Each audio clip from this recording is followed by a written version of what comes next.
Bismillahirrahmanirrahim.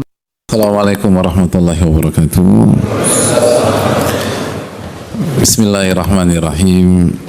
Innal hamdalillah nahmaduhu wa nasta'inuhu wa nastaghfiruh wa na'udzu billahi min syururi anfusina wa min sayyiati a'malina. Man yahdihillahu fala mudilla lahu wa man yudlil fala hadiyalah. Nashhadu an la ilaha illallah wahdahu la syarika lah wa anna Muhammadan abduhu wa rasuluhu la nabiyya ba'da. Ya ayyuhalladzina amanu taqullaha haqqa tuqatih wa la tamutunna illa wa antum muslimun. Ya ayyuhan nasu taqu rabbakum alladzi khalaqakum min nafsin wahidah wa khalaqa minha zawjaha wa batha minhuma rijalan katsiran wa nisaa'a wattaqullaha alladzi tasaaluna bihi wal arham innallaha kana 'alaikum raqiba. Ya ayyuhalladzina amanu taqullaha wa qulu qawlan sadida yuslih lakum a'malakum wa yaghfir lakum dhunubakum wa may yuti'illaha wa rasulahu faqad faza fawzan 'azima. Allahumma inna nas'aluka ilman nafi'a wa na'udzubika min ilmin la yanfa'. Allahumma 'allimna ma yanfa'una wanfa'na bima 'allamtana. Allahumma aslih lana umurana kullaha wa aslih walata umurina wansurna wal muslimin al madlumin fi Falastin wa fi kulli makan innaka waliyyu dzalika wal qadiru alaih. Alhamdulillah, kita panjatkan puji dan syukur kita kepada Allah Subhanahu wa taala atas segala nikmat dan karunia yang Allah berikan kepada kita sehingga kita bisa bersua pada kesempatan kali ini.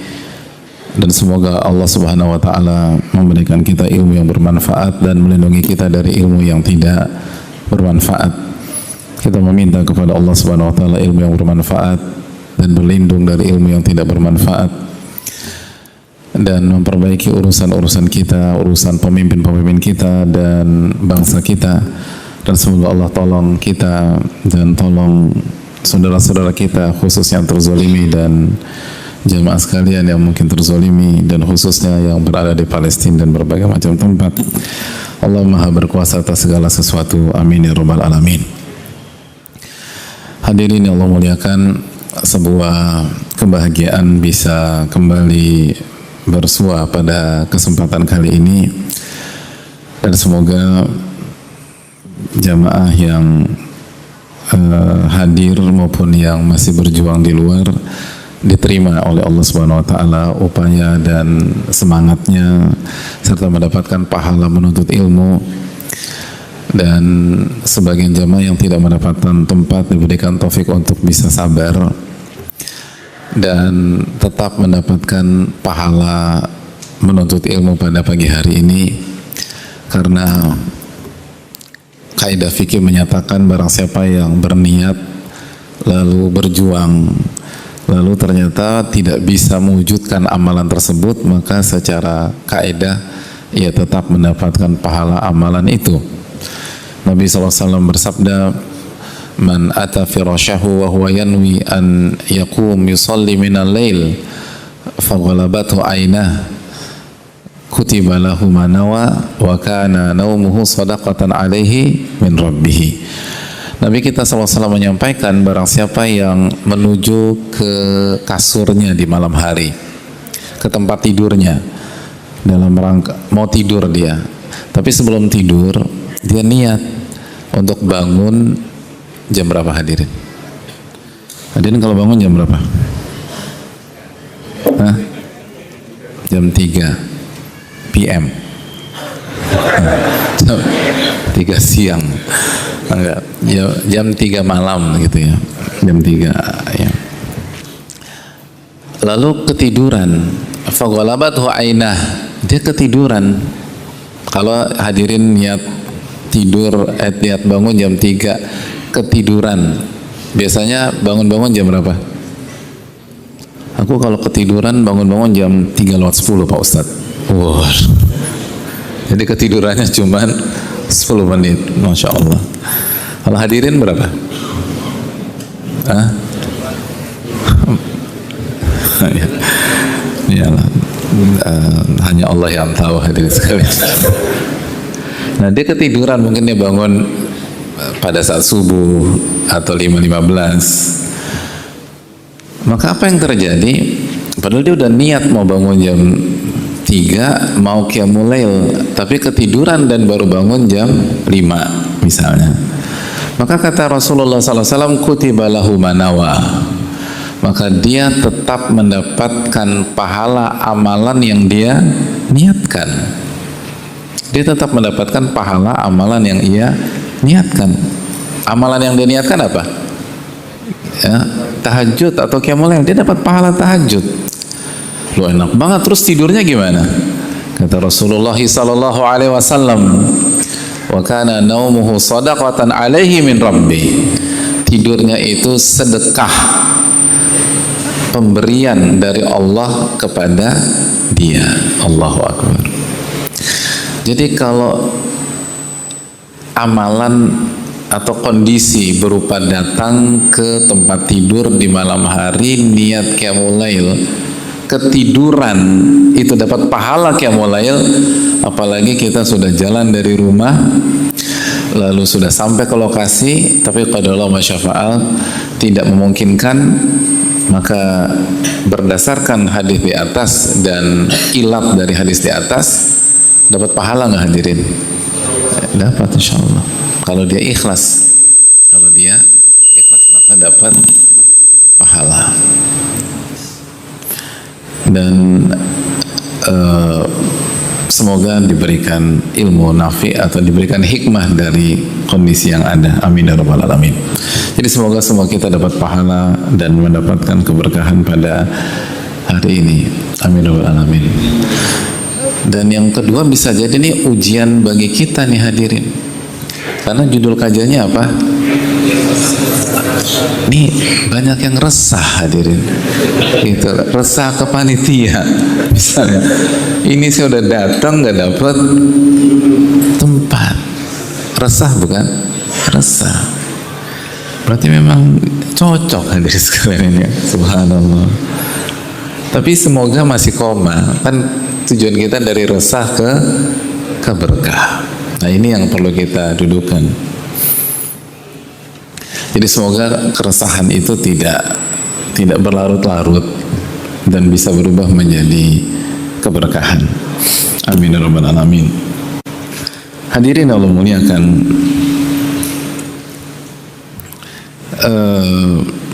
Sebagaimana salawat dan salam semoga tercurah kepada Rasulullah alaihi salatu wassalam beserta para keluarga, para sahabat dan orang-orang yang istiqamah berjalan di bawah naungan sunnah beliau sampai hari kiamat kelak. Kita membahas tentang keresahan hati. Saya mau tanya dulu, yang nggak pernah resah angkat tangan. Saya kasih hadiah. Karena ini prestasi yang lebih berat daripada ranking 1 di kelas. Siapa yang nggak pernah resah? Resah ya? Yang nggak pernah. Yang dalam hidup hanya sekali resah. Nggak ada juga. Yang 2 kali. Nggak pernah. Yang 3 kali. Masya Allah. 10 kali. Nggak ada. Tapi memang terlihat dari wajah-wajahnya. Gitu. Ya. Dan yang berbicara tidak lebih baik kok. Kita punya PR besar dalam masalah ini. Makanya kita ingin belajar bareng. Dan semoga Allah tidak uji kita dengan apa yang kita ucapkan, kecuali Allah bantu kita dan Allah berikan keberkahan dan ketenangan hati. Hadirin sekalian. Dari pertanyaan di atas berarti kesimpulannya saya berhadapan dengan para expert dalam bidang keresahan. Nah, ini. Jadi ada expertise, ada bidang namanya bidang keresahan. Nah, saya mau tanya, apa penyebab resah di dalam hati? Ayo, jujur. Keresahan itu apa sih? Keresahan, kesedihan dan seterusnya itu apa hadirin? Ayo dong. Yang tadi bilang pengalamannya dan jam terbangnya sudah tinggi dalam dunia keresahan, kekhawatiran, Bedanya keresahan itu bukannya agak sinonim ya? Kenapa kamu resah? Karena stres. Kenapa kamu stres? Karena resah. Ini semakin nggak jelas loh kajian kita hadirin. Iya. Dan ini menunjukkan betapa resahnya kita. Hadirin sekalian, apa penyebab keresahan atau kesedihan atau keterpurukan? Hadirin, emang hadirin ekspektasi apa sih? Ibnul Qayyim rahimahullah ta'ala pernah menyampaikan dalam kitabnya Uddatus Sabirin bahwa al-humum wal-gumum wal-ahzan tahsul min jihatain, atau tahsulul humum wal-gumum wal-ahzan min jihatain, bahwa kesedihan, kegalauan, keresahan, kemurungan itu lahir dari dua hal. Lahir dari dua hal. Jadi kita langsung kembali ke para ulama lah. Kembali ke dua hal. Apa dua hal tersebut? Yang pertama, kata beliau rahimahullahu ta'ala, ar-raghbah fid dunya wal hirsu 'alaiha, ambisi dunia dan semangat mendapatkan dunia sebagai tujuan. Ambisi dunia dan semangat mendapatkan dunia, dan itu dijadikan tujuan.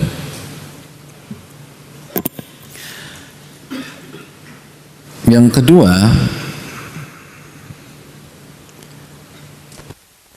at-taqsiru fi a'malil birri wa ta'ah.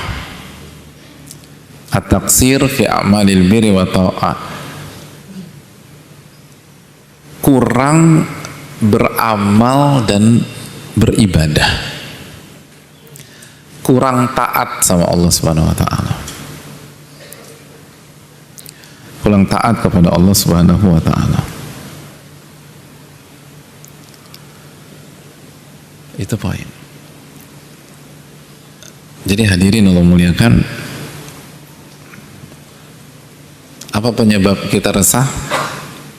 Karena ambisi dunia ya, dan semangat untuk mendapatkan dunia sebagai tujuan, bukan sebagai sarana. Kalau sarana nggak ada masalah,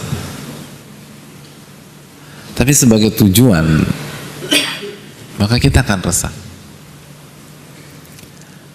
Dan taksir, kurang dalam ibadah, kurang dalam beramal soleh, kurang dalam ketaatan kepada Allah Subhanahu wa ta'ala.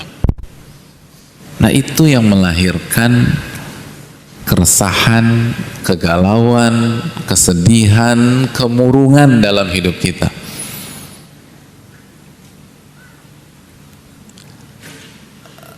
Hadirin Allah muliakan, dan keterangan dari ulama ini sangat menarik, sangat menarik, dan ini merubah pola pikir banyak di antara kita. Karena ulama sama sekali tidak menyinggung masalah yang dihadapi oleh kita.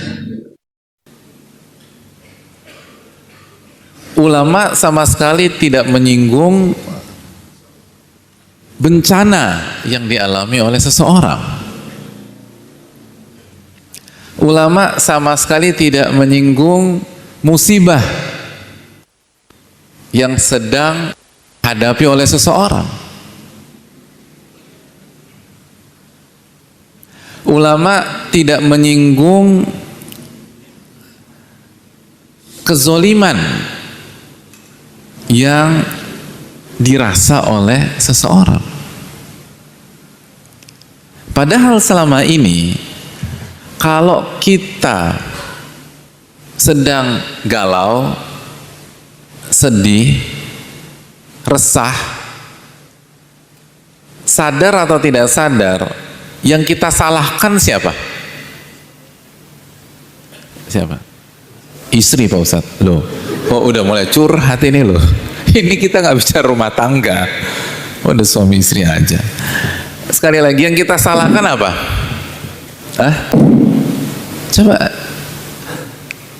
ini pada bawa cermin nggak sih?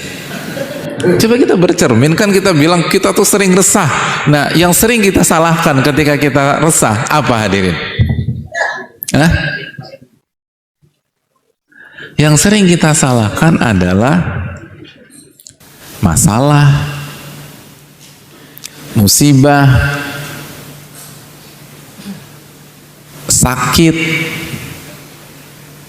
kendala, kezoliman,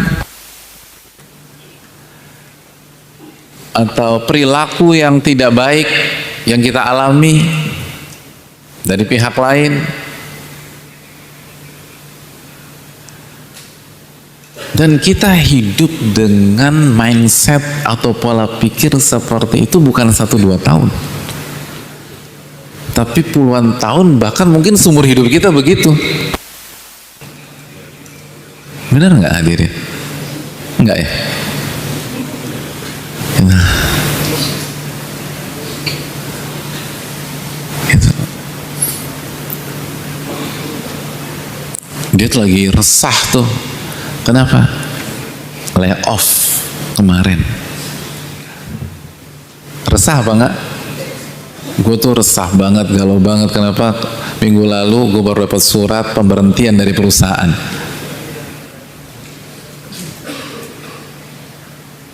Itu murung banget. Iya, dia lagi resah. Kenapa? Bininya nggak jawab terus. Gitu.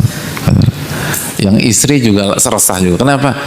Laki-laki sama egois, gitu kata para. Padahal wanita itu nikah sama berapa laki-laki? Kan satu, tapi laki-laki sama semua. Kayak ngerti aja semua laki-laki kan gitu ya. Mau cuma nikah sama satu laki-laki kok, semuanya kena. Dan contoh-contoh yang lain, benar nggak ada sekalian? Sekali lagi, itu pola kita atau bukan? Pola kita. Bahwa keresahan, kegalauan, kesedihan, keterpurukan itu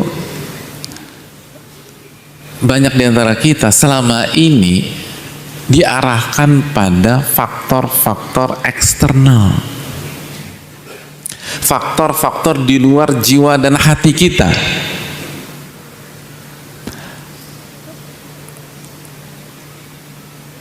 Ternyata para ulama nggak bicara demikian.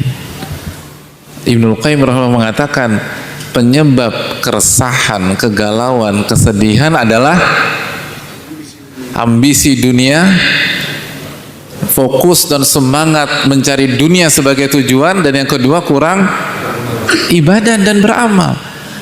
Dua faktor ini faktor eksternal atau faktor internal? Loh, hadirin, faktor internal atau eksternal? Ada khilaf. Ini berbeda pendapat lagi. Boleh, semua diambil boleh. Loh, kan nggak boleh resah. Ini mau diambil terserah. Gitu. Kan kita berusaha ngamalin amal. Lo nggak apa-apa. Ini nggak perlu ini. Oh, enggak. Mungkin mau diambil juga. Nggak apa-apa. Yang penting kita berusaha ini aja. Jadi hadirin Allah muliakan, sekali lagi, ini penting loh. Karena kalau dari awal kita salah menegakkan diagnosa, sampai seumur hidup kita nggak akan dapat solusinya. Ada orang sakitnya di jantung, Tapi diagnosanya penyakitnya di lambung. Itu mau pakai obat lambung apapun, nggak ada selesainya. Karena salah diagnosa. Lambung dia nggak ada masalah. Yang masalah apa? Jantung. Nggak ada masalah. Jadi hadirin Allah muliakan. Jadi jangan sampai salah diagnosa. Begitu salah diagnosa, pasti salah obat. Begitu salah diagnosa, pasti salah treatment. Gitu loh. Dan kalau salah obat dan salah treatment, alih-alih pulih dan disembuhkan oleh Allah, justru semakin parah penyakitnya. Semakin parah. Semakin rusak, semakin, jadi galaunya nggak selesai, resahnya nggak selesai, dan nggak akan mendapatkan keberkahan dalam kehidupan. Timbul masalah-masalah baru. Kalau fisik, keracunan obat, ginjal kena, dan lain-lain. Dan kalau ini berkaitan dengan jiwa, lebih parah, lebih parah. Maka ini yang harus kita dudukkan jamaah sekalian,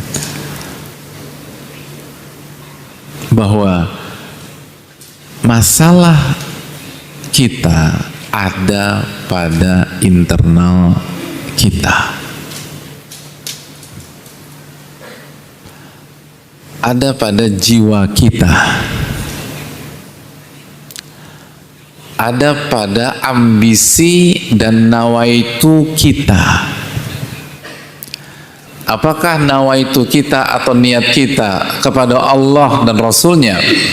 Apakah niat kita untuk bisa berhasil di hari akhirat dan dunia menjadi jembatan menuju akhirat, atau berubah akhirnya dunia menjadi tujuan dan seluruh konsentrasi diarahkan untuk mendapatkan itu semua, lalu akhirnya kurang ibadah, kurang taat, kurang beramal, dan dipenuhi dengan maksiat demi maksiat. Ini hal penting.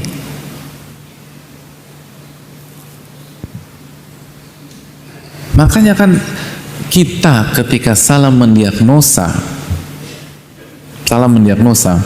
sebagian dari kita terlalu jauh dalam berpikir dan melangkah sampai-sampai yang disalahkan siapa?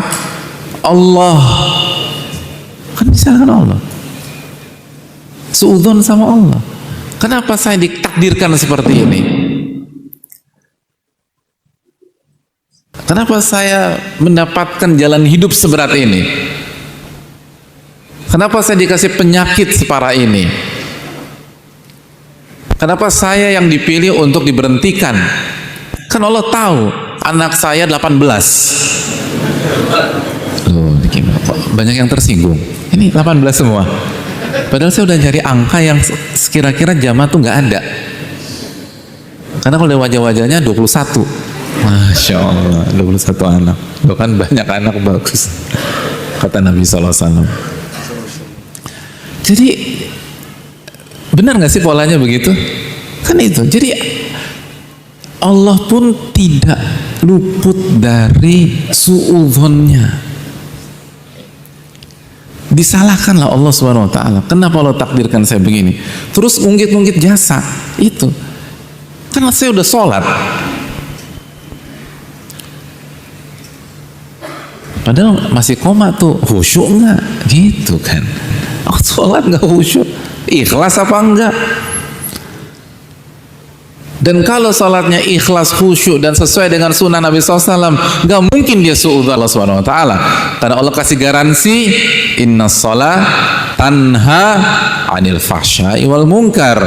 Sholat yang benar, zohir dan batin, itu akan mencegah kita dari perbuatan keji dan munkar.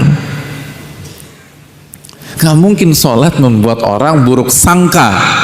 Jangankan kepada Allah, orang tuh nggak, kalau sholatnya benar, nggak akan buruk sangka sama manusia. kok ini buruk sangka kepada Allah Subhanahu wa taala?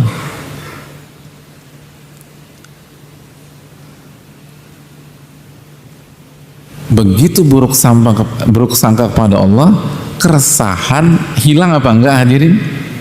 Tambah parah. Karena Allah berfirman dalam surat, kita bagi tugas. Saya sebutkan isi surat, hadirin sebutkan nama surat. Saya pilihkan yang singkat buat hadirin sekalian, yang agak panjang buat saya. Loh, kan biar bagi. Wa yu'adzibal munafiqin wal munafiqat. Allah akan mengadab orang-orang munafik yang laki-laki dan wanita.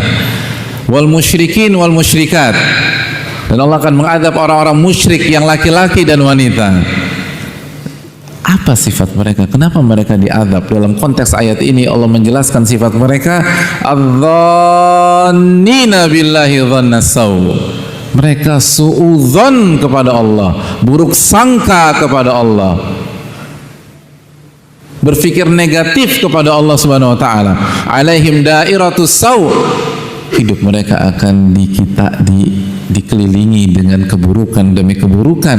Wa ghadiballahu alaihim, dan Allah murka kepada mereka. Wa la'anahum, Allah laknat mereka.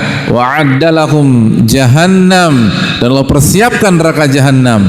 Wa sa'at masira, dan itu seburuk-buruknya tempat kembali.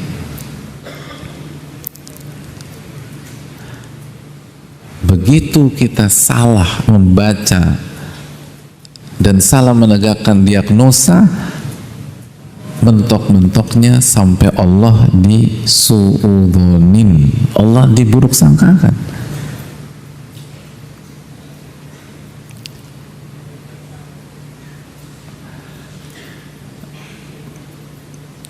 Surat apa itu berapa? Oh, hebat ini. Ayat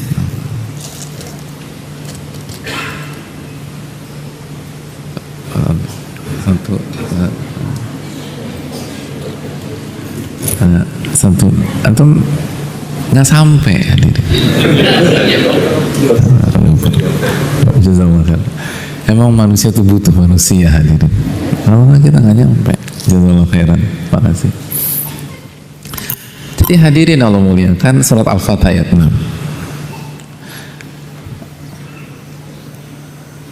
Jadi masalah kita adalah di internal. Masalah kita semua, yang bicara maupun yang mendengarkan. Jangan merembet ke eksternal. Kalau mau aman dari keresahan, kegalauan, keterpurukan, dan lain sebagainya, ini masalah internal. Ini masalah motif. Ini masalah niat. Nabi kita SAW dalam hadis Tirmidzi menyampaikan, man kanatil akhiratu hammah ja'alallahu ginahu fi qalbi. Barang siapa yang akhirat menjadi tujuannya, Allah akan berikan kekayaan dan kecukupan dalam hatinya. Jadi orang kaya tenang apa enggak hadirin? Hah? Kata siapa? Jadi orang kaya itu tenang apa tidak? Resah apa enggak? Kenapa Pak Sultan sama orang kaya? Resah Pak Ustaz. Kenapa? Karena saya nggak kaya. Gitu. Jadi orang kaya itu tenang.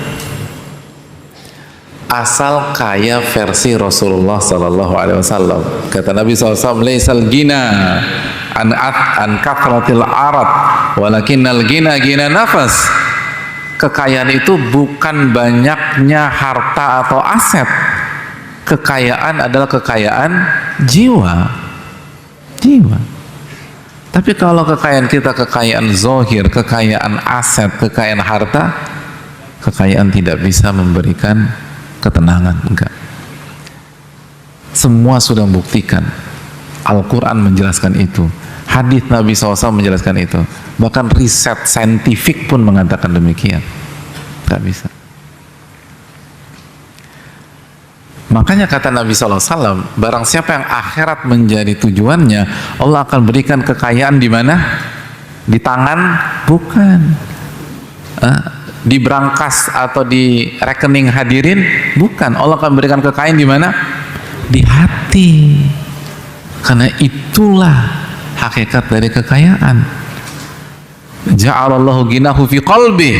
Allah akan masukkan kekayaan ke dalam hatinya. Hadirin, kalau pulang dari kajian uang tinggal 7.500 tapi merasa kaya, merasa cukup, aman hadirin, aman. Asal pulang mau jalan gitu misalnya. Loh, tapi kan bahagia, nggak apa-apa, jalan kan nggak ada masalah. Emang jalan masalah? Bintaro ditutup untuk orang pada jalan di minggu pagi gitu loh, Car Free Day. Jadi ini tuh tentang rasa. Kekayaan itu rasa, bukan tentang angka. Kekayaan itu tentang apa? Rasa, bukan tentang angka. Kita punya uang banyak, tapi hati kita nggak merasa kaya, nggak merasa cukup dengan apa yang Allah berikan kepada kita, sengsara kita, dan pengen lebih. Dan itu kata Nabi SAW, laukana libni Adam wadin min dhahabin labtaghu ilahi lahu thaniya. Kalau anak Adam mendapatkan satu lembah emas, pensiun? Enggak, dia akan mencari lembah emas yang kedua. Ya Allah, lembah emas hadirin, punya lembah emas. Emas bukan Mas Eko hadirin. Emas 100 gram, berapa 100 gram sekarang? Nanya ibu-ibu, kalau emas kita nggak percaya sama bapak-bapak. Emas tuh dunia ibu-ibu. Ibu-ibu, emas 100 gram berapa sekarang? Hah? Tahu, ibu jago. Hah? 100? Itu harga mana? Harga Antam, Cikini, atau semua pasar emas disebutkan. Hampir 200 juta. 100 gram itu seberapa sih Adin? 100 gram kan lebih kecil dari ini. Lebih kecil dari ini. 100 gram 200-an juta, 200 atau kurang dari 200 juta, more or less. Lebih kecil dari ini. Itu lembah emas. Berhenti? Enggak. Gak pernah puas hadirin manusia itu. Dia akan cari lembah emas yang kedua. Begitu dapat lembah emas kedua, apa kata Nabi SAW? Labtaghu ilahi lahu thalitha. Dia akan cari lembah emas yang ketiga. Dan tidak ada yang memenuhi isi perut anak Adam kecuali tanah. Itu kata Nabi. Kita lanjutkan hadis tadi. Allah akan kasih kekayaan di dalam hatinya. Jadi orang itu nggak akan galau kalau akhirat menjadi tujuan. Wa jama'a lahu syamlah. Allah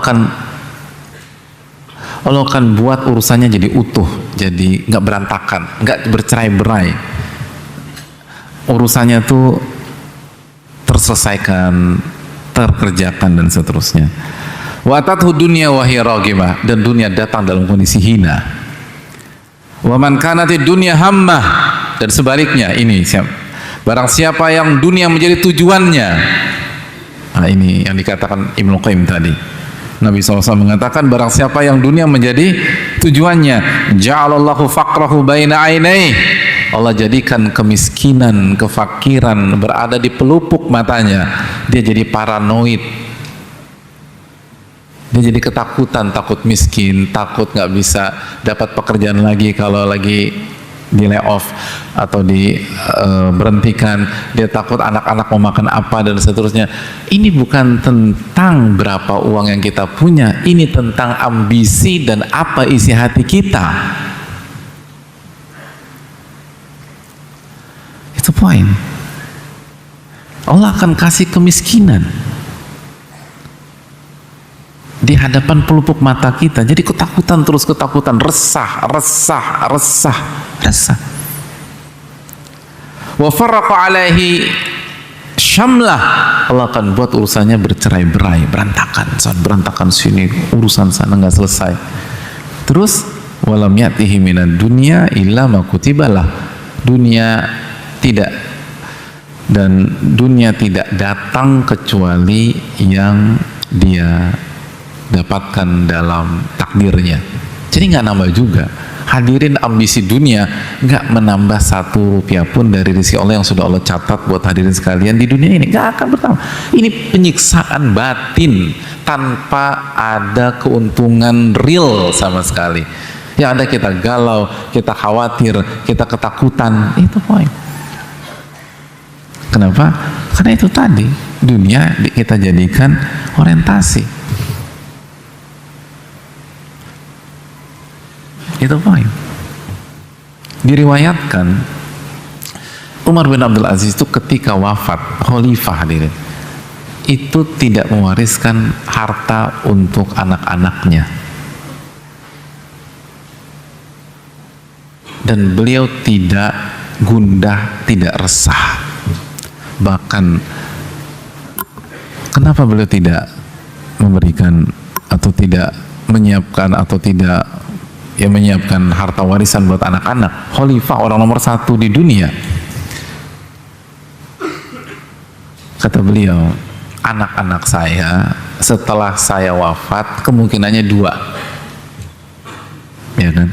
Sebagaimana hadirin punya anak, setelah hadirin wafat, kalau wafat duluan, anak-anak kita opsinya 2. Opsi yang pertama, kata beliau, anak-anak saya jadi pelaku maksiat. Jadi apa? Pelaku maksiat. Kerjanya maksiat. Maka saya nggak mau mereka bermaksiat pakai uang saya. Oh, pernah mikir gitu nggak? Nah, kalau saya punya banyak uang, lalu kalau saya meninggal diwariskan ke anak-anak, ini kalau anak-anak maksiat kan pakai duit yang saya cari dan saya perjuangkan dengan segenap kemampuan saya nggak mau. Ngapain saya cari duit capek-capek dipakai maksiat? Betul nggak hadirin? Betul. Tapi kan belum tentu maksiat. Opsi yang kedua, anak saya setelah saya wafat taat dan bertakwa kepada Allah. Oh, kenapa nggak dikasih? Kata beliau, kalau anak saya bertakwa kepada Allah, mereka tidak butuh uang saya. Karena Allah berfirman, "Wa man yattaqillah yaj'al lahu makhraja wa yarzuqhu min haitsu la yahtasib." Barang siapa yang bertakwa kepada Allah, Allah akan berikan jalan keluar dan Allah akan berikan rezeki dari arah yang tidak diduga-duga. Nggak butuh. Mereka nggak butuh uang warisan banyak. Lihat, nggak ada keresahan. Kenapa? Karena internalnya kuat. Hatinya bukan ke dunia, hatinya ke akhirat, dan ibadahnya solid. Makanya parameternya taat atau maksiat. Jadi nggak ada keresahan. Makanya tanpa mengurangi rasa hormat, tidak tepat kondisi lagi begini kita jadi resah. Bukan, nggak ada urusannya sama kondisi eksternal. Resah kita ada masalah dengan jiwa dan hati kita. Resah kita ada masalah dengan iman dan tauhid kita. Hadirin yang Allah muliakan, kita lanjutkan. Kita sampai jam berapa sih ini? Jam 6 sampai jam 4. Hadirin Allah muliakan,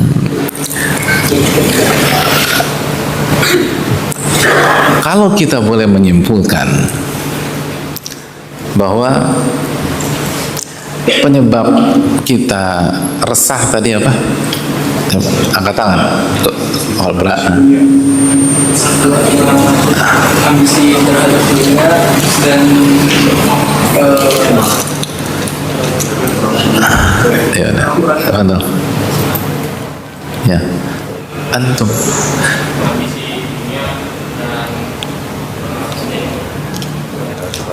Apa? Ya, Kenapa orang Indonesia kebiasaannya tuh kalau ditunjuk nengok belakang ya? Itu dari kita sekolah tuh gitu deh. Iya, dari kita sekolah gitu.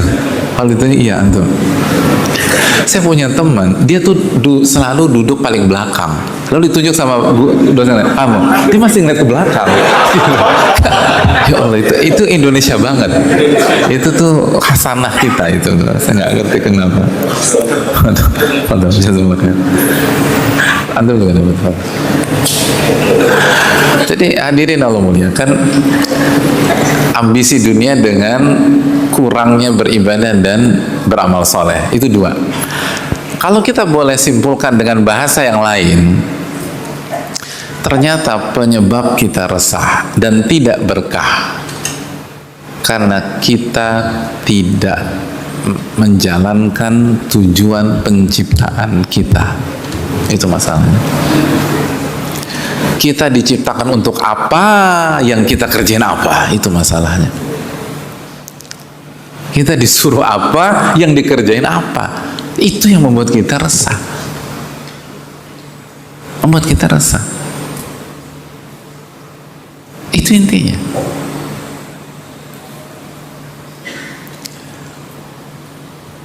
Jadi arahnya tuh ke sana. Hal yang sangat basic. Ini bukan tentang masalah rumah tangga, bukan. Kita suka sering dengar kata hadirin, Asia itu menjalani rumah tangga dengan suami atau pasangan yang paling zolim sedunia, dan gak ada ibu-ibu yang boleh mengklaim suaminya lebih zolim daripada suaminya Asia gitu. Karena suami Asia siapa? Fir'aun. Tapi gak resah beliau, gak resah. Sedangkan suami kita masih namanya Asep, Agus, Supeni, Muhammad, Ahmad, Ali, galau terus gitu. Ganti status terus. Ini nggak benar. Atau istri kita masih namanya Susi, Santi, lalu Aisyah, lalu kok galau itu loh.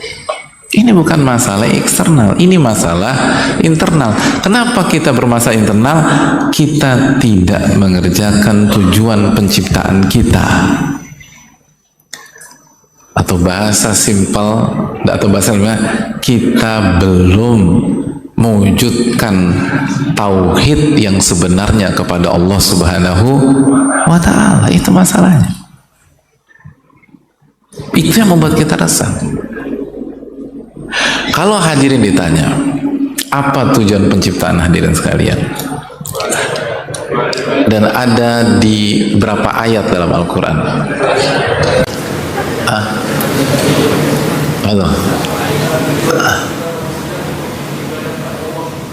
Surat apa ayat berapa?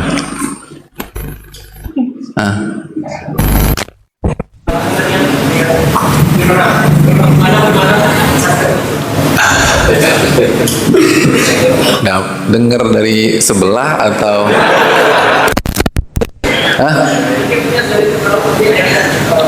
jangan, saya nggak nanya macam-macam. Saya cuma nanya dengar dari sebelah atau tahu ingat sendiri. Nggak, saya nggak mau macam-macam.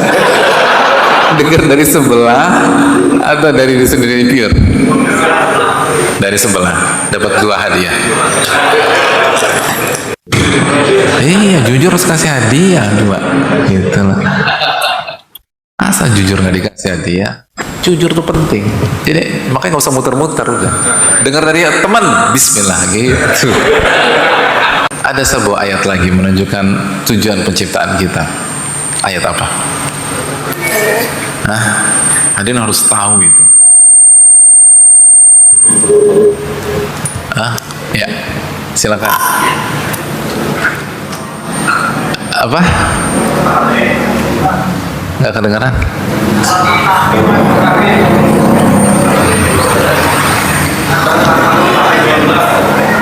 Apa? Bukan. Bukan.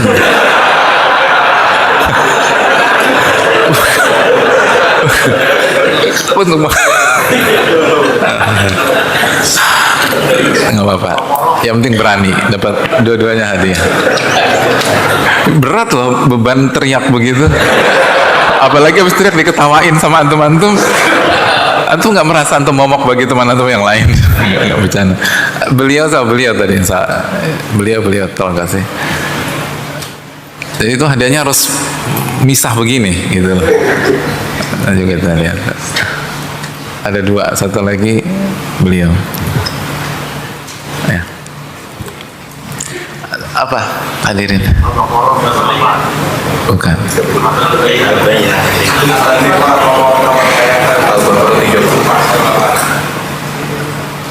Bukan.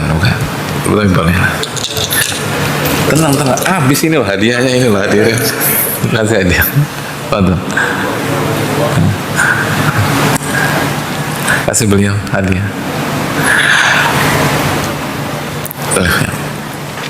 Surat, yaudah saya sebutkan ayatnya, antum bagian sebutkan surat ayatnya.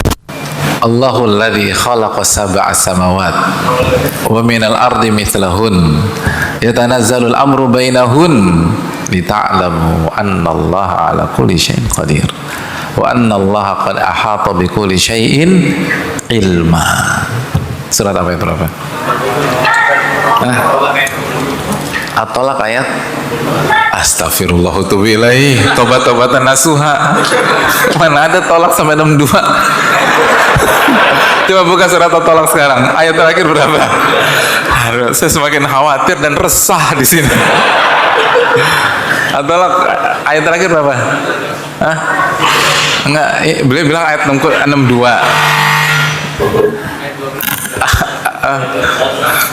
Ayat surat Tolak ayat terakhir ayat berapa jemaah? Kok bisa sampai 62 itu loh? Astagfirullahaladzim. Resah saya ini hadirin. Jadi talak berapa? Surat Talak ayat 12. Istighfar. Astagfirullah. Masya Allah, beruntung kita punya Allah yang Ghafurur Rahim ya. Coba kalau Allah Ghafurur Rahim selesai antum riwayatnya di neraka. Subhanallah. Tapi Allah tuh Ghafurur Rahim. Allahul ladzi khalaqa sab'a samawat. Allah yang menciptakan 7 lapis langit. Wa minal ardi mithlahun. Dan 7 lapis bumi pun demikian. Lita'lamu annallaha ala kulli syai'in qadir. Jadi Allah yatanazzalul amru bainahun. Itu ketetapan Allah itu turun di tengah-tengahnya. Kejadian, takdir, semuanya itu semua Allah ciptakan itu untuk apa hadirin? Simak baik-baik. Lita'lamu annallaha ala kulli syai'in qadir. Agar kalian mengetahui, beriman bahwa Allah lah yang maha berkuasa dan ilmu Allah mencakup segala sesuatu. Jadi hadirin sekalian, lita'lamu annallaha ala kulli syai'in qadir. Tujuan penciptaan kita agar kita mengenal Allah. Dan secara khusus dalam ayat ini tentang kudratullah dan ilmu Allah subhanahu wa ta'ala, tentang kekuasaan Allah, kemampuan Allah dan ilmu Allah subhanahu wa ta'ala. Itu jadi yang membuat kita resah, kita tidak mengenal Allah. Dan ketika kita tidak mengenal Allah, ibadah kita pun akan bermasalah dan kurang. Itu pasti. Gitu kan? Jadi itu intinya. Kita tidak mengerjakan sesuatu yang merupakan tujuan penciptaan kita. Jadi misi kita nggak kerjain. Kita ngerjain misi yang lain. Dan sebagian hal ternyata bukan hanya sebagian hal haram kita kerjain, tapi misi kita, sudahkah kita mengenal Allah subhanahu wa ta'ala? Itu kita nggak kerjakan. Illa man rahimah rabbuh, kecuali dirahmati oleh Allah. Lalu setelah itu beribadahkah kita kepada Allah? Apakah kita menghadapi? Jadi setiap masalah dan ujian atau masalah keuangan dan lain sebagainya, ketika kita menghadapinya, apakah kita menghadapi dengan iman kita terhadap rububiyah Allah dan nama dan sifat Allah Subhanahu wa ta'ala?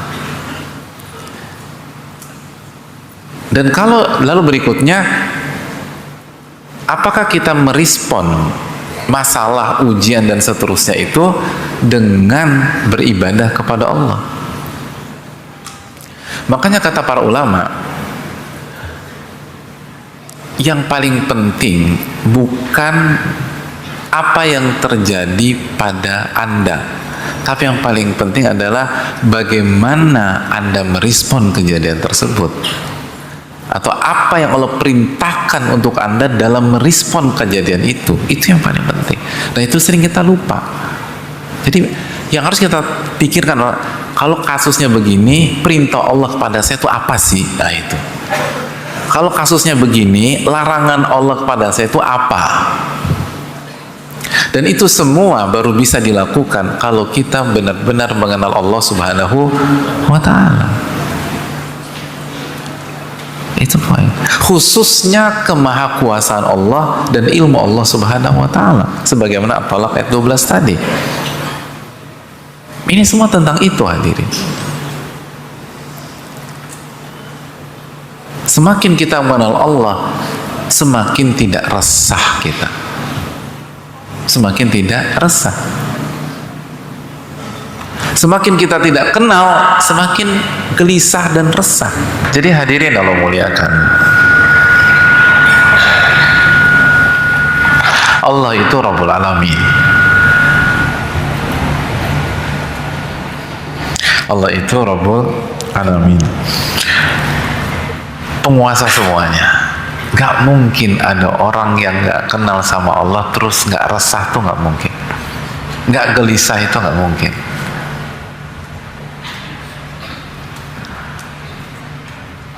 Karena apa? Manusia itu kalau hidupnya, aktivitasnya bersama orang-orang yang dia tidak kenal, tenang apa enggak?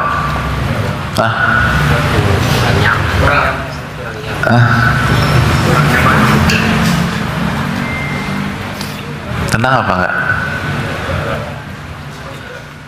Hadirin,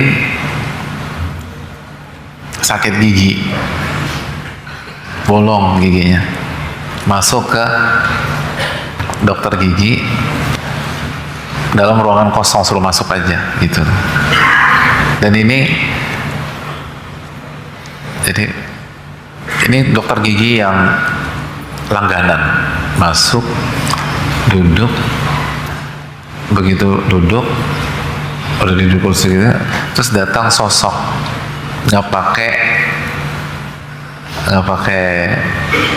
pakai baju putih, baju santai gitu. Terus tiba-tiba suruh mangap. Hadirin, mangap nggak? Terus dia bilang, oke, saya akan kerjakan. Ini harus dicabut. Kira-kira deg-degan atau tenang? Deg-degan. Dan pertanyaan hadirin apa? Anda tuh siapa? Gitu. Kita tuh deg-degan, hadirin, resah kita kalau berinteraksi dengan orang yang tidak kita kenal. Ternyata sosok ini guru besar dari dokter gigi kita. Itu dokter gigi kita nggak masuk karena sakit gigi. Ya kan boleh, masa nggak boleh? Boleh kan, nggak masalah. Pas gigi, akhirnya oke deh, kan baik hubungannya, kan murid kesayangan, dokter giginya yang maju. Ya udah, saya bantu. Tapi kalau kita nggak kenal, deg-degan, padahal lebih jago ini orang. Tapi kalau kita nggak kenal, deg-degan kita. Itu manusia yang skupnya sangat terbatas. Manusia yang skupnya sangat terbatas. Kalau kita nggak kenal, resah kita.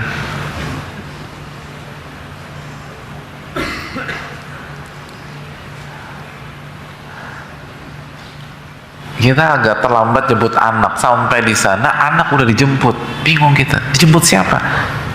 Gak tahu Putar, tadi ada wanita jemput gitu loh. Enggak, saya nggak kenal. Tenang tuh perasaan, deg-degan. Ternyata yang jemput tetangga kita gitu loh, sekalian aja daripada tunggu sendirian di. Tapi begitu kita belum kenal siapa yang jemput, tegang kita. Itu manusia yang skupnya terbatas. Allah itu Rabbul Alamin, Rabb alam semesta. Semua gerak-gerik kita, semua aktivitas kita, semua derap langkah kita tidak bisa keluar dari alam semesta Allah Subhanahu wa taala. Tidak bisa keluar dari pantauan Allah Subhanahu wa taala. Tidak bisa keluar dari penglihatan dan pendengaran Allah Subhanahu wa taala. Kalau kita nggak kenal, gak mungkin kita hidup tenang. Dan itu terbukti.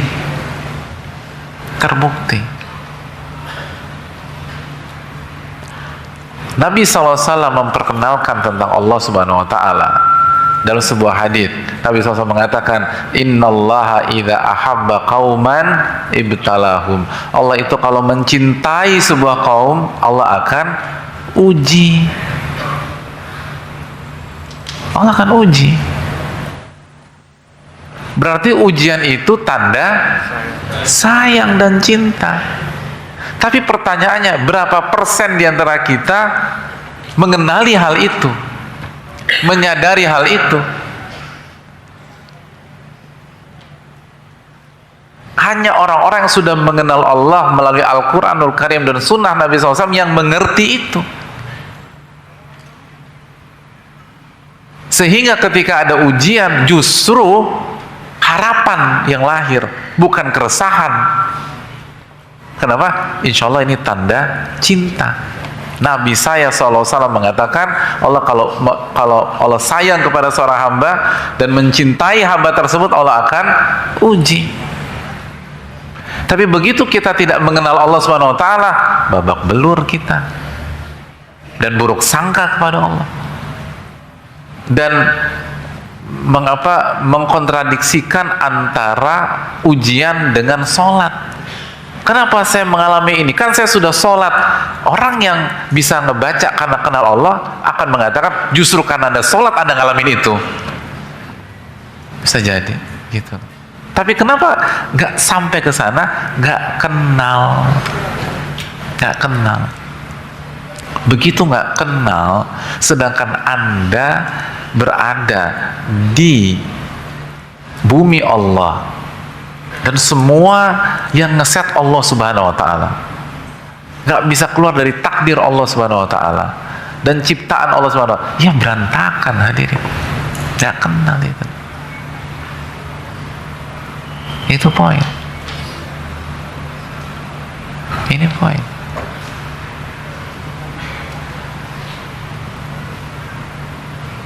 Itulah. Hadirin suka olahraga apa? Apa? Hah?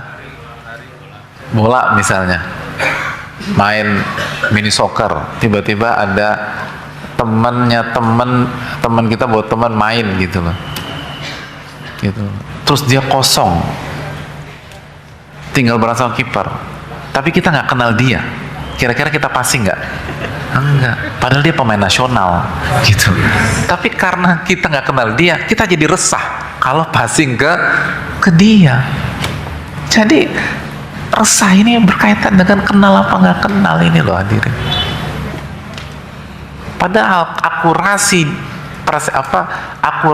dia dalam mencetak gol berkali-kali lipat daripada kita. Gitu. Jadi hadirin Allah muliakan, kenal sama Allah ini penting. Kenal sama Allah itu sangat penting. Kalau kita nggak kenal Allah, berantakan kita. Tanda cinta dianggap azab nanti. Tanda cinta dari Allah dianggap tragedi. Tanda cinta dari Allah Subhanahu wa taala dianggap kehinaan. Sehingga tanda cinta dari Allah dibalas dengan murka, dibalas dengan keresahan, dibalas dengan emosi, dibalas dengan amarah dan kegalauan.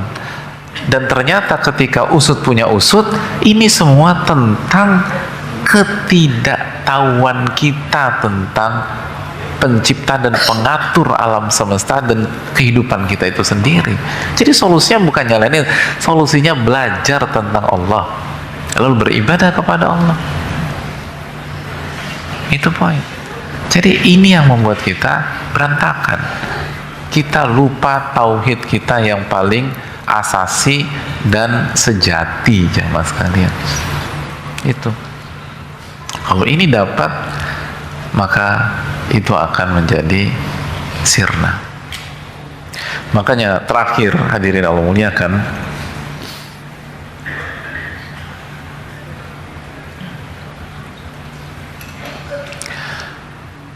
ada sebuah ucapan menarik dari ulama kita, dari Ibnu Hazm rahimahullah ta'ala, bahwa sekali lagi masalah itu, hadirin, masalah kemiskinan, nggak punya uang, bencana, itu tujuannya untuk kembali menyadarkan kita tentang siapa kita, betapa lemahnya kita, dan membuat kita akan kembali mentauhidkan Allah Subhanahu wa taala. Beliau menyampaikan menarik. Kata beliau, wal waja' wal faqr wan nakbah wal khauf la yuhisu adzaha illa man kana fiha. Nah, itu. Jadi rasa sakit, kefakiran, bencana atau musibah, rasa takut itu tidak dirasakan kecuali oleh orang yang mengalaminya. Wala ya'lamuha man kana kharijan anha. Dan gak ada yang mengetahui rasanya kalau dia ada di luar kondisi tersebut. Benar gak hadirin? Yang tahu rasanya, na'udzubillah ya, rasanya sakit kanker siapa? Penjenguk. Nggak pernah. Penjenguk hanya bilang sabar. Yang tahu rasa sakitnya adalah yang menderita. Yang tahu rasa sakitnya usus buntu siapa? Yang menderita. Hadirin kalau nggak pernah usus buntu, pernah ngerasain? Enggak. Mau menarasikan dengan penuh emosi juga nggak akan bisa. Gitu. Miskin juga gitu. Yang bisa ngerti rasanya nggak enak, nggak bisa bayar uang sekolah, uang gedung anak, lalu uang makan, hanya orang yang ngalamin itu. Orang kaya nggak pernah ngerasain pahitnya itu.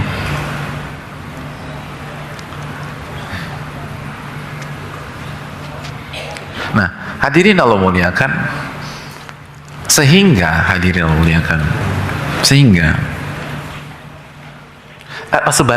sebaliknya kata beliau, al-amnu was-sihhatu wal ghina la ya'rifu haqqaha illa man kana kharijan anha wa laysa ya'rifuhu man kana fiha. Ini menarik. Sebaliknya, rasa aman lawan dari rasa takut tadi, rasa aman. Sihah, kesehatan. Lalu gina, kekayaan, materi. Tidak ada yang mengetahui haknya, hakikatnya, kecuali orang yang di luar kondisi itu. Hadirin gak akan pernah mengerti nikmatnya sehat kecuali pada saat sakit.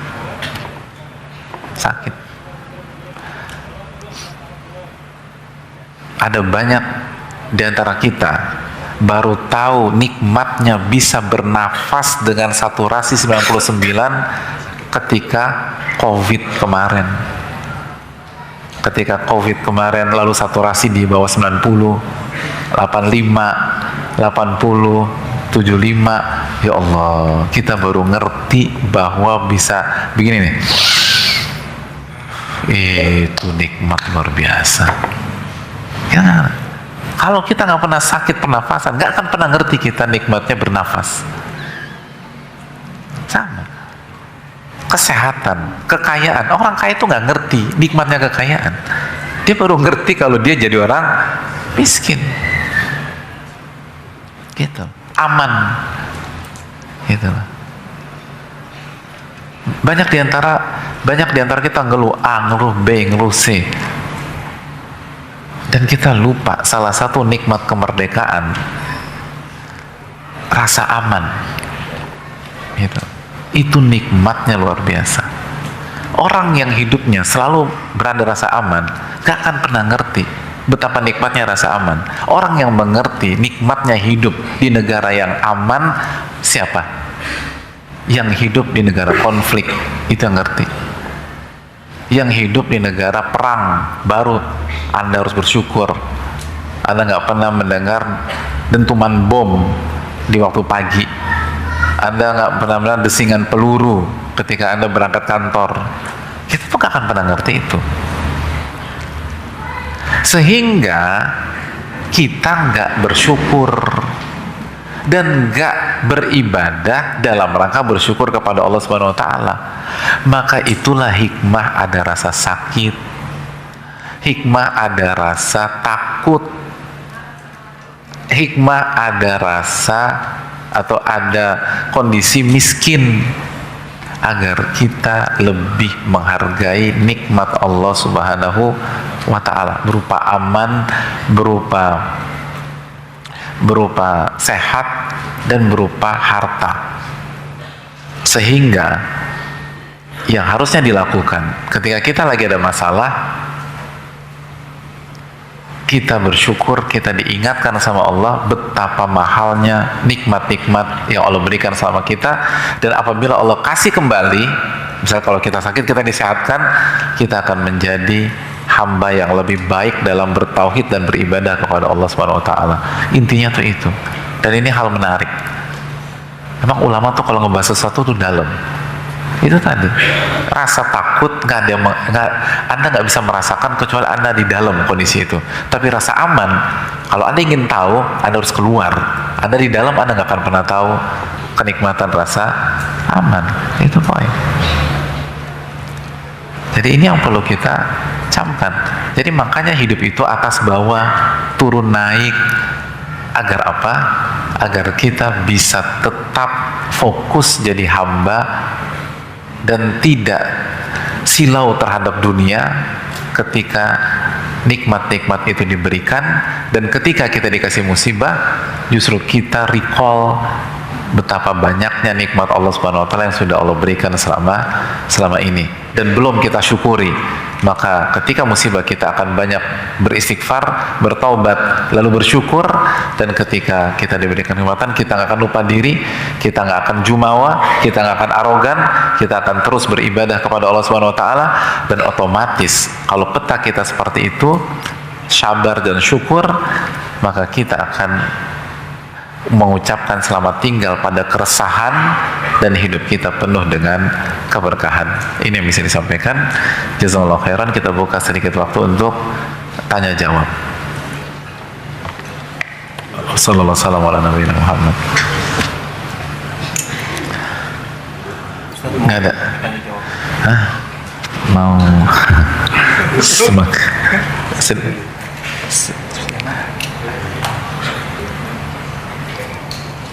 atau saya yang pilih aja, saya baca. Terima kasih. Ini.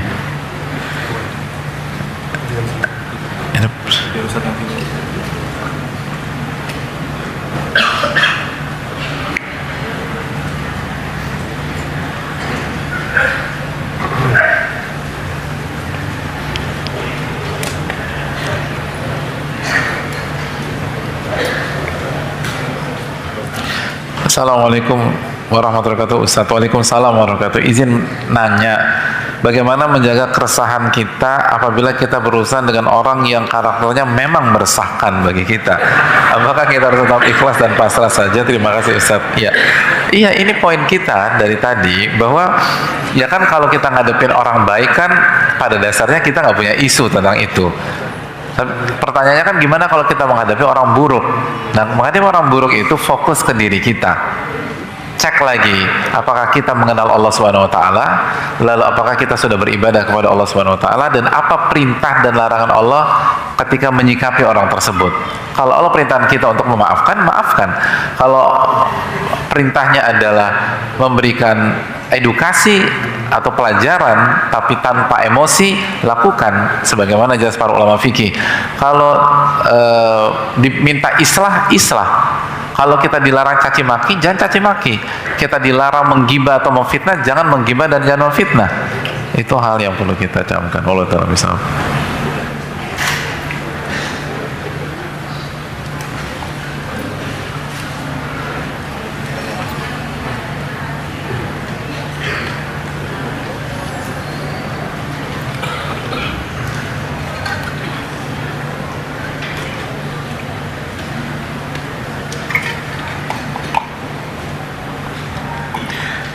Assalamualaikum. Waalaikumsalam. Bagaimana caranya menghadapi keresahan, kesepian, ditinggal sama anak-anak? Iya, terima kasih atas pertanyaannya. Yang pertama, sekali lagi, kita datang ke dunia ini sendirian, dan kita akan wafat sendirian, dan kita akan berada di alam barzakh sendirian, dan kita akan dibangkitkan dan menghadapi proses hari kiamat sendirian, sebagaimana yang dijelaskan oleh Allah dan Rasulnya sallallahu alaihi wasallam.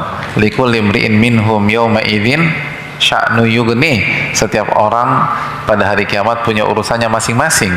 Maka ketika anak-anak lagi nggak ada, atau lagi sekolah, lagi mondok, atau lagi boarding, atau lagi kuliah, maka jadikan waktu ini untuk banyak muhasabah, banyak introspeksi diri, lalu perbaiki hubungan dengan Allah Subhanahu wa taala, dan lakukan kegiatan-kegiatan yang positif, yang bertakwa kepada Allah Subhanahu wa taala. Jadi itu poin. Kita harus dekat sama Allah, harus banyak waktu munajat sama Allah, berkhalwat dengan Allah. Lalu yang berikutnya, kerjakan amalan-amalan yang baik dan banyak tolong orang. Apalagi kalau anak kita lagi kuliah atau lagi tinggal di luar kota atau overseas, di luar negeri, yang benar-benar nggak bisa kita jangkau dan hanya Allah yang bisa jangkau. Maka supportlah anak kita dengan banyak menjaga hak Allah, lalu banyak bantu sesama. Allah Ta'ala misal.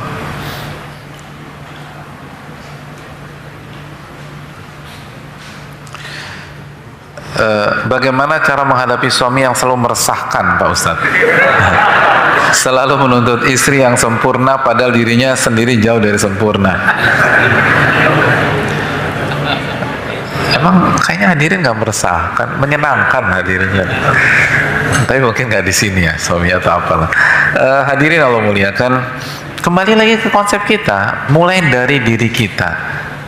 Sekali ini kan pelajaran bahwa benar ada tipikal-tipikal orang yang meresahkan kita, tapi upaya mereka tidak akan berhasil kalau kita tidak hubbu dunia, kita tidak cinta pada dunia, kita tidak minim beribadah, atau dalam kata lain, apabila kita kuat secara iman dan tauhid kepada Allah Subhanahu wa taala. Itu masalahnya. Terus yang kedua, kalau kita ingin nasihati suami kita, bukan karena kita resah dan merasa tertekan, tapi kita nasihati suami kita untuk kebaikan dia dan kebahagiaan dia. Karena orang yang menuntut pasangannya sempurna nggak akan pernah berhasil, tidak akan pernah berhasil. Apalagi nuntut istri sempurna, pasti gagal. Karena itu sabda Nabi SAW, in dhahabta tuqimuha kasarta. Kalau Anda paksakan dan nge-push terus, maka akan patah, bukan jadi baik. Sebagaimana istri yang menuntut suaminya untuk sempurna nggak akan bahagia juga. Karena nggak ada orang sempurna. Kullu bani Adam khata'. Setiap anak Adam banyak melakukan kesalahan. Makanya dijelaskan oleh para ulama, jangan punya pola pikir menjadi sempurna. Nah, kita tuh diminta untuk berhasil atau selamat, dan untuk selamat gak harus sempurna. Dan itulah kehidupan. Itulah kehidupan. Saya mau tanya kepada hadirin sekalian, hadirin yang waktu di SMP masuk ke sekolah favorit, apakah untuk masuk ke sekolah itu nilai harus sempurna? Enggak. Oke, ketika SMA masuk ke sekolah favorit, sekolah terbaik misalnya, apakah untuk masuk ke sekolah terbaik nilai harus sempurna? Enggak. lalu misalnya masuk ke PTN atau keluar, misal masuk ke Ivy League, apakah masuk ke kampus-kampus tersebut kita harus sempurna? Gak ada kesempurnaan, gitu. Gak harus sempurna. Mereka punya standar tinggi ya, tapi sempurna tidak. Bedakan standar tinggi dengan kesempurnaan. Jangan pernah nuntut kesempurnaan dari pasangan kita, karena kita menuntut kemustahilan. Dan nanti hadirin, hidup ini itu bukan hanya ngadepin istri. Bener nggak? Kok antum seneng banget sih? Agak dalam. Oke, istri kita lebih lemah dari kita dan kita bisa nuntut sesuka hati kita. Tapi hidup ini bukan hanya berinteraksi dengan istri. Hidup ini berinteraksi dengan teman, berinteraksi dengan klien, berinteraksi dengan atasan, berinteraksi dengan bos, berinteraksi dengan orang yang lebih kuat daripada kita, berinteraksi dengan orang yang lebih tinggi daripada kita. Dan Ibnu Qayyim mengatakan dalam Wabilus Shayyib, kama tadinu tudan, sebagaimana Anda bersikap, Allah akan sikapi dengan cara seperti itu. Kalau kita menuntut istri kita sempurna, maka kita akan diminta sempurna oleh pihak-pihak yang lebih kuat daripada kita di kehidupan kita, dan itu menyiksa. Karena al-jaza minsil amal, balasan tergantung jenis perbuatan. Allah lihat kita tuntut istri kita atau anak kita yang di bawah kendali kita untuk sempurna, Allah akan buat pihak lain yang mengendalikan kita atau di atas kita atau yang lebih tinggi daripada kita, lebih kuat daripada kita, menuntut kita sempurna, dan akhirnya kita merasakan apa yang dirasakan oleh istri dan anak-anak. Ingat, di atas langit masih ada langit, hadirin. Jadi jangan pernah lupa bahwa Allah akan menyikapi kita sesuai dengan cara kita menyikapi pihak lain. Allah Ta'ala alam. Assalamualaikum warahmatullahi wabarakatuh. Waalaikumsalam warahmatullahi wabarakatuh. Saya resah apabila ibadah yang kita kerjakan saat ini Allah tidak ridho, dan saya resah jika ibadah yang dikerjakan dengan sungguh-sungguh masih belum menyelamatkan di akhirat. Bagaimana untuk menghadapi keresahan saya? Saya rasa ini lebih tepat kita gunakan istilah al-khauf, yaitu rasa takut yang merupakan rukun ibadah. Rukun ibadah, sebagaimana yang Allah firmankan dalam surat Al-Mu'minun ayat 60, ketika Allah berfirman, walladzina yu'tuna ma ataw wa qulubuhum wajilah annahum ila rabbihim raji'un, dan orang-orang yang setelah beramal hati mereka takut karena mereka yakin mereka akan kembali kepada Allah Subhanahu wa ta'ala. Aisyah bertanya, apakah maksud ayat ini orang-orang bermaksiat? Kata Nabi SAW, la ya binta Siddiq, bukan mereka wahai putri Abu Bakar As-Siddiq. Maksudnya bukan mereka wahai Aisyah, tapi mereka adalah orang-orang yang yusallun wa yasumun wa yatasaddaqun wa yakhafuna alla yataqabbala minhum aw kama qala. Mereka adalah orang-orang yang salat, yang puasa, yang bersedekah, yang beribadah, tapi mereka khawatir ibadah mereka nggak diterima oleh Allah Subhanahu wa taala. Maka sekali lagi, kalau itu maksudnya, maka memiliki rasa takut seperti itu adalah keharusan dan kewajiban, karena itu rukun ibadah. Namun yang perlu kita ingat, rasa takut tidak diterima harus dipadukan dengan dua rukun lagi. Apa dua rukun lagi dari ibadah? Rukun ibadah? Ya. Yang dua rukun ibadah yang dua lagi adalah harap dan cinta. Jadi di satu sisi kita khawatir tidak diterima oleh Allah karena kebodohan kita atau kelalaian kita, tapi di waktu yang sama kita punya harapan Allah berkenan menerima amal ibadah kita, dan di waktu yang sama pun kita mencintai Allah Subhanahu wa ta'ala. Kalau tiga sifat ini atau tiga rasa ini atau tiga amalan hati ini ada dalam ibadah kita, itu bukan resah, itu keseimbangan dalam hidup, itu keseimbangan dalam beribadah, dan kita akan mendapatkan kekhusyuan, ketenangan, sakinah dalam ibadah dan kehidupan kita. Mungkin itu yang bisa disampaikan. Jazakallahu khairan. Makasih banyak atas atensi dan perhatian, dan semoga Allah terima amal ibadah kita, dan semoga kita bisa memperbaiki keresahan dalam diri kita. Nggak mudah, dan yang berbicara nggak lebih baik daripada yang mendengarkan. Tapi semoga yang kita pelajari Allah terima dan Allah perbaiki diri kita dan kita menjadi pribadi yang lebih baik lagi, dan semoga yang sedikit ini bermanfaat dan bisa menjadi bekal dalam menjalani masalah-masalah hidup kita. Subhanakallahumma wa bihamdika, la ilaha illa anta, astaghfiruka wa atubu ilaik. Assalamualaikum warahmatullahi wabarakatuh.